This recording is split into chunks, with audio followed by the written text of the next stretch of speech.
Green pasta with honey glaze sweet and sour chicken. এটা যে এত মজা, না খেলে কেউ বুঝতেই পারবেন না। দেখে নিশ্চয়ই বুঝতে পারছেন কতটা লোভনীয় লাগছে। খেতেও কিন্তু আলহামদুলিল্লাহ ভীষণ মজা হয়েছিল।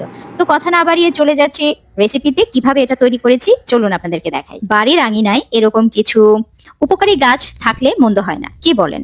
গাছটা দেখে নিশ্চয়ই আপনারা অনেকেই চিনে গিয়েছেন। হ্যাঁ, আমি সাজনা গাছের কথাটাই বলছি। সাজনা গাছের কথা কি বলবো, যত বলবো ততই কম পড়ে যাবে। সাজনা তো অনেক উপকারী এবং এটার পাতাটাও কিন্তু ভীষণ রকম উপকারী। সেটাই বলছি আপনাদেরকে সাজনা পাতাটা কেন খাওয়া উচিত। কারণ এতে কিন্তু প্রচুর পরিমাণে vitamin, calcium, iron, phosphorus, protein এবং অ্যান্টিঅক্সিডেন্ট থাকে, যা শরীরের জন্য খুবই উপকারী। এটি হাড়ের জোর বাড়ায়, হার্ট ভালো রাখে, রক্তের শর্করার মাত্রা নিয়ন্ত্রণ করে এবং রক্ত স্বল্পতা যাদের আছে তাদের জন্য তো মানে কি বলবো, এটা একটা ঔষধি গুণাগুণ মানে সম্পন্ন একটা পাতা। তাই আসলে আমার যেটা মনে হয় সবারই উচিত এই ধরনের ভেষজ কিছু আইটেম খাওয়ার জন্য। কারণ এখন চতুর্দিকে এত ভেজাল, কি বলবো। তাই উচিত প্রকৃতি থেকে এই ধরনের উপাদান যেন আমরা নিতে পারি সেই ব্যবস্থাটাই করা। তো আজকে বানাচ্ছিলাম পাস্তা। পাস্তার মধ্যে আপনারা দেখতে পেলেন আমি ডিম দিয়েছি, আর এই গ্রিন কালারটা মূলে এসেছে এই সজনে পাতার পিউরিটা দিয়ে। সজনে পাতাগুলো খুব ভালো করে ধুয়ে ব্লেন্ড করে এটার সঙ্গে জাস্ট মেখে নিয়েছি। মেখে 10 মিনিট রেখে দিয়েছিলাম। তারপরে পাস্তা আমি সবসময় বাসায় তৈরি করে থাকি, আপনাদের সঙ্গে শেয়ারও করে থাকি। আপনারা যারা আমার ভিডিও দেখেছেন বা পরবর্তীতে দেখবেন, অবশ্যই আপনারা আমার পেজে ভিজিট করে দেখতে পারবেন। আমি ঘরেই এগুলো তৈরি করে থাকি।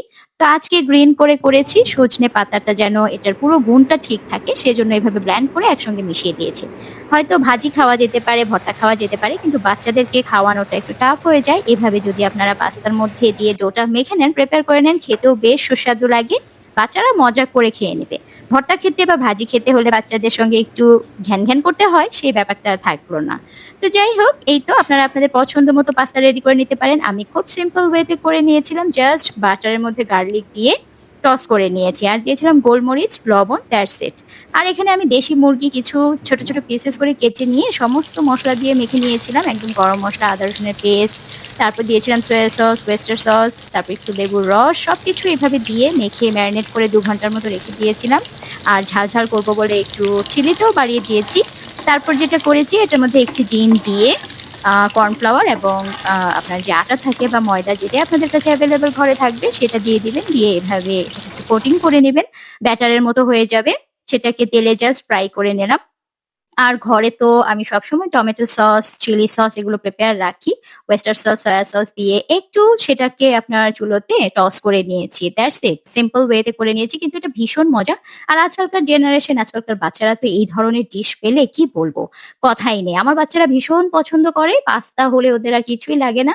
তাই ভাবলাম এটা এত উপকারী একটা পাতা, এটা দিয়ে যেহেতু আমি করছি পরিবারের স্বাস্থ্যের কথা ভেবে, সেই রেসিপিটা আপনাদের সবার সঙ্গে শেয়ার না করলেই না। আপনারাও তো আমার ভালোবাসার মানুষ। তো এই তো দেখতে পেলেন খুব সিম্পল ওয়েতে ঝটপট হয়ে গেল। অল্প সময়ের মধ্যে হেলদি একটা নাস্তার আইটেম। এটা কিন্তু আপনারা বিকেলে বাচ্চাদেরকে দিতে পারেন, টিফিনে রাখতে পারেন। যেকোনো আড্ডা কিংবা কোথাও হয়তো আপনারা বনভোজনে গেলেন পিকনিকের মতো, তখনও কিন্তু এটা করে নিতে পারেন।